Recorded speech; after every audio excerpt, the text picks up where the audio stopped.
Time for the world this week, 7 days, 4 Paris-based correspondents, 1 hour with us, Craig Kopidis of Quartz in the Atlantic Group, and Begamari of the International Herald Tribune. Also with us, Nicholas Norbrook of the Africa Report, and France 24 business editor Marcus Carlson. The world this week, where you can join the conversation on Facebook throughout the week, and on Twitter, our hashtag is TWTW. Now, this being France 24, we briefly considered opening the show with a replay of the French president's traditional New Year's greeting to the nation.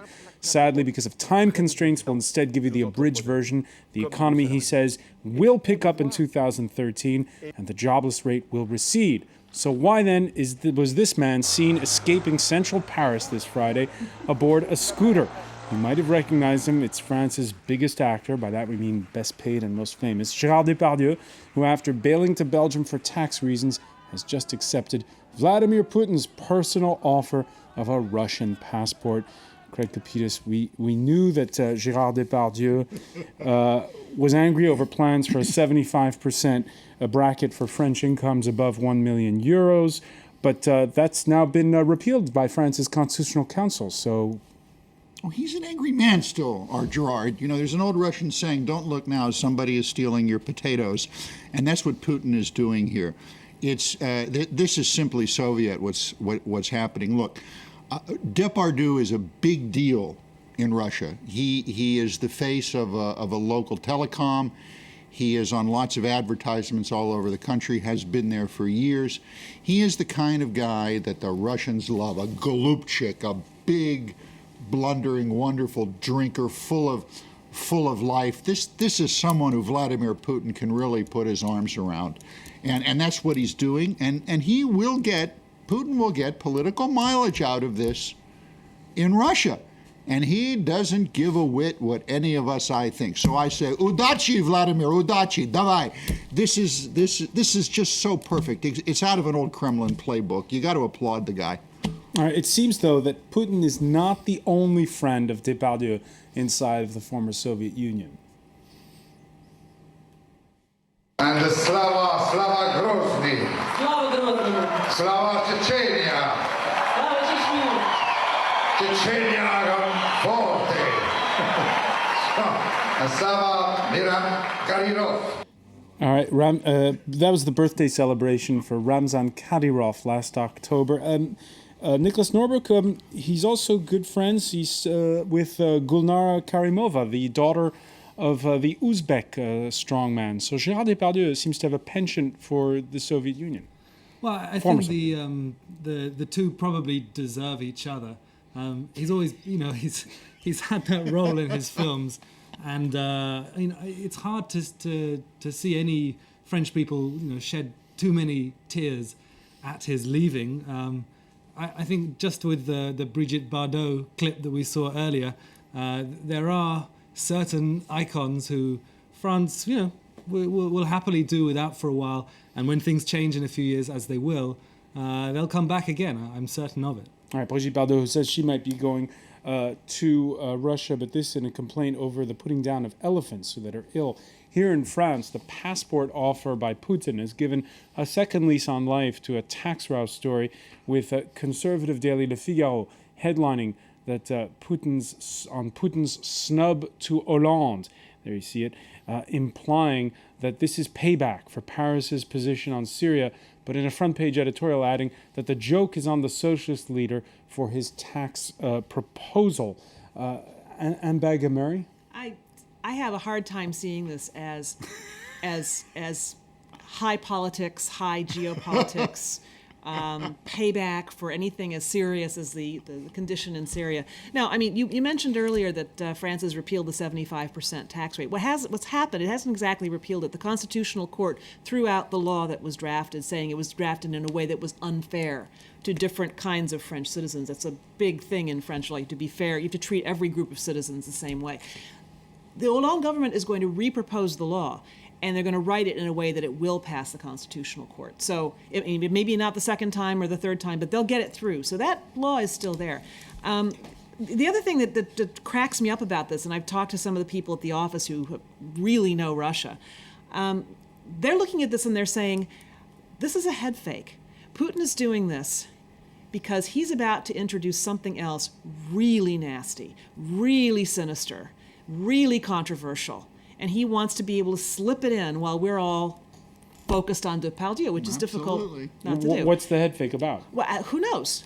Who knows? But I mean, Putin just in the last, 2 weeks, he's redrawn the electoral rules. The adoption rules. The adoption law he signed. The crackdown on the opposition in recent This is months old-style has been tough. Kremlinology. Yeah. You know, watching two guys wrestle in a black sack and trying to figure out who's winning. Right. Well, this story is downright bizarre, especially when Gérard Depardieu is saying that Russia is a great democracy. What I think is a shame about all of this, though, is the fact that this is really sort of overshadowing the actual argument. How much taxes should people be paying here in France? And we're really not looking at that issue while we're arguing about Gérard Depardieu going off to Russia. Not sure it's being overshadowed. Front page story of this Friday evening's Le Monde, the broadsheet of record in this country, saying that the number of people, Marcus, who are applying for Belgian citizenship from France has doubled in the past year. Yeah, it went from 60-something to 126, so maybe we shouldn't read too much into those figures just yet. But indeed, it is an interesting trend. Oh, yeah, but, you know, you take a look at Depardieu and Bardot, and this is just awful for President Hollande. It makes him even look more vapid than he usually looks.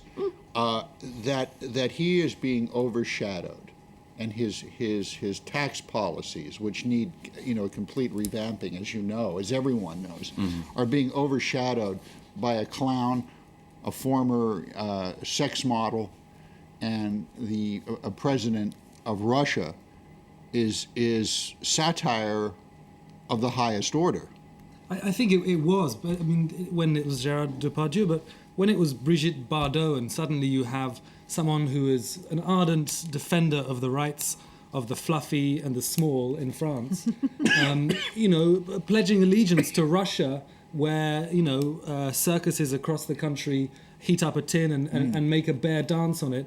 It completely underscores the lunacy. Well, Yeah. yeah, exactly. But let's be fair to Depardieu for just a minute here. This started because he really did, at least in his own mind, he really did have something serious to say about the taxation of the wealthy in France, about the negative effect it would have on artists, on creative types, on entrepreneurs to have this kind of punitive high tax rate. He even stated how much he's been paying in taxes over X number of years. So he had a serious point to make. A very serious point. There's also something that I don't quite get. You can't be a stateless person. So theoretically, there were all these reports that he'd given up his French passport. He doesn't have another citizenship, so he really couldn't do that. So he probably still has his French citizenship. The Russian citizenship, I haven't heard him actually say that he's accepted it. In fact, I haven't heard him or his spokesperson say anything about That would this allow offer. him, if he accepts the Russian citizenship, that would allow him to turn in his French passport. Which means All right, that estate in Belgium is going to go empty. At the beginning of this conversation, you said Gérard Depardieu is a big star. There's a canny move on the part of Vladimir Putin. Over in Moscow, though, not everybody, when you speak to them on the street, is keen on. They're keen on the actor, but they're not necessarily laughing along with Vladimir Putin on this one. Depardieu, we like him a lot. It's not very patriotic towards France, but everyone can do what they want. Depardieu is always involved in drunken fights and causing scandal on planes. We shouldn't give him citizenship. Instead, we should put him on a plane and send him to, I don't know, Zimbabwe. What did Zimbabwe do to deserve Gérard Depardieu? They've got their own problems right now. I'm sure Robert Mugabe would welcome him with open arms. Let's go to central Moscow and ask people on Gorky Street what they think about Gérard Depardieu. Out in the villages, they're going to love this guy. I think the best quote that I've heard all week about this story is, no one told Gérard Depardieu that the tax rate for millionaires in Russia is 100% if you're not well liked by Putin. That's so, right. But they do have that's a something flat. to They have think a about. flat tax rate in Russia. I believe it's 13%. 13%. Indeed. 13%. So there's things people can learn from the Russian tax rate. But don't you have to have 18 months residency in order to qualify for it? I'm sure his friend Vladimir You have will to give him have a been there for pass. 6 months. Okay. You had to live there 6 months out of the year. All right. in Russia in order to enjoy that tax rate. Okay. All right, so we'll continue to follow whether Gérard Depardieu can avoid that tax bracket in particular. In the ring out the old, ring in the new department, after going into extra time to avert the fiscal cliff, there was a changing of the guard in Washington this week.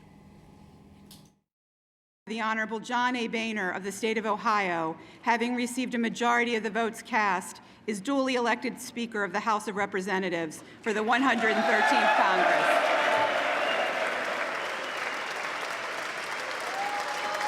Speaker, one whose leadership was dented by that fiscal cliff vote, what with 2/3 of Republican congressmen deserting John Boehner, most notably the House Majority Leader Eric Cantor, who led the no vote. And you see in this story, Anne Bagamary, that Boehner didn't get the full support of the Republicans who are known to be very loyal to their leadership. Yeah, this is an interesting vote because Democrats were extraordinarily loyal to Nancy Pelosi, electing her the minority leader, the former speaker, when the Democrats were in power. And the Republicans, who, yes, usually just fall right into line, did not do it this time around. There's a lot of talk about whether Boehner's leadership is going to be weakened as a result of this. I think that's probably a pretty good way of looking at it. It also shows how shambolic the Republican Party still is after this terrible, ridiculous election defeat for the presidency. They still really haven't figured out where the soul of the party lies, and there are still people struggling over it. All right, and it's all going to play out again at the end of February, beginning of March, because after all the talk of the fiscal cliff, there's going to be the debt ceiling. Now, if you're tired of those fiscal cliff analogies, we promise that New Year's jokes won't last long, but here's one we couldn't resist, courtesy of cartoonist Jeff Parker of Florida Today. You see a congressman saying, worst New Year's Eve hangover ever. I resolve to go off the wagon. From the other side of the Atlantic, The Economist takes a dour view to politics in Washington with its cover story, America Turns European. Yes, Boehner wearing lederhosen and Barack Obama painted as the Frenchman. By failing once again to clear up America's fundamental fiscal trouble, Obama and Republican leaders are building Brussels on the Potomac, argues The Economist in that lead editorial. Marcus Carlson, isn't that taking it a bit far?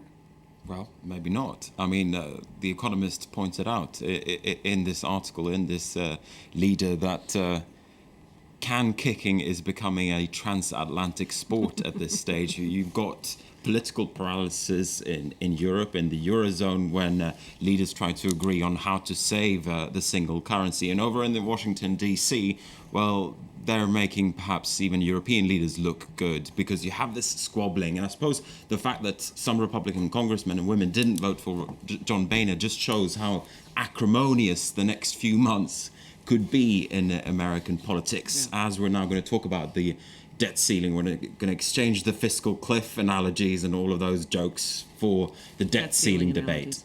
But, you know, one of the things that you see happening now is that, and you see it in Europe too, this tendency among lawmakers to let things get so far out of hand that when they finally do face a deadline, as European leaders have, as the Congress did, they want to solve all their problems at once. They want to do it all at once. They want to figure out tax policy. They want to figure out Social Security with the retirement system in the U.S., which is the third rail of politics. Grab it and you die. They want to figure out Medicare, which is health care for the elderly. They want to figure out military spending, how to cut it, how not to cut it. They want to take it all. And that's one reason these talks broke down before. What you've got now is an agreement to do one thing, which is raise taxes on wealthier Americans. They did the easiest thing they could to get us through the new year and get us into the new Congress. And I think what you're going to see in the future is you're not going to see so many attempts to try to solve all the problems at once. They're going to tackle the debt ceiling, they're going to tackle Social Security, and they're going to do it incrementally. The Europeans... So basically can kicking. Well, taking things in increments, taking them in bite-sized mouthfuls instead of trying to put the whole cheeseburger in and try to swallow it. Are we being too rough on lawmakers? After all, raising taxes is never an easy decision, and they've set themselves up these deadlines where they're going to have to address these issues. I think you can never be too tough on these lawmakers. The American House of Representatives, the Senate, the Congress, the White House. Look, these are feeble lawmakers in the United States. The public and all the polls can't stand the Congress. They're at their lowest level. They always re-elect their own Well, representatives. because it's knee-jerk, and everyone says, the conventional wisdom is, well, we'll wait till the next election, and we'll see, how it comes out. Look, Barack Obama won the presidency. He's in charge. Mm-hmm. He's using his power.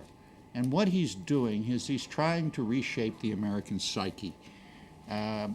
We were saying a few moments ago, if 10 years ago anyone in their right mind stood up and argued that 140 or 145,000 jobs in December, which I think is the new job figure in that neighborhood, was a real win-win-win, they would have been laughed out of Washington.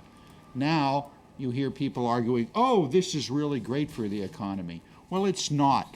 They're trying to lower the bars. America has a real problem because they've been in spend, spend, spend mode for so long. And it's one thing that we don't have here in France, and I think this is a really valid analogy. There's nothing wrong with a little soupçon of socialism.